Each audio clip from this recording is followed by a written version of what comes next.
we're back to learning Affinity in the year day 41. Let me show you how I can create arrows. I'll create a rectangle here and I increase the width.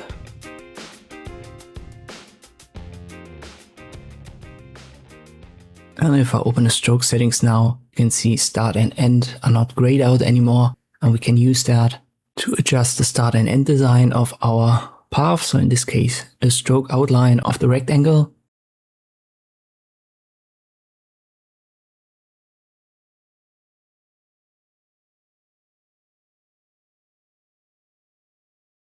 But normally you just want to have a line. So use the pen tool, left click, and then maybe diagonal, left click again.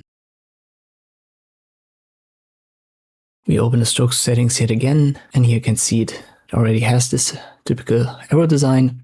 Option right here is to flip it, and then you can have it end or start at the nodes, at these anchor points of our line. There's also a delete, a trash can icon, and the percentages, they are relative size adjustments.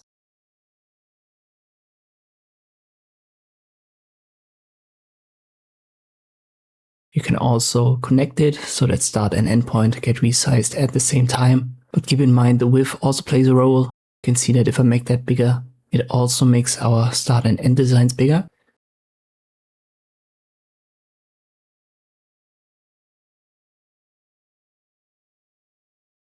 For very high values right here, for the width, you certainly want to go a little bit down with end and start point.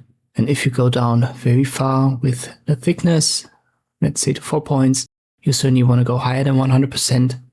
And that's why I can adjust the size of start and end point separately from the width. And this is how you can create arrows in Affinity. I hope this video was helpful. Thank you for watching, and I'll see you next time.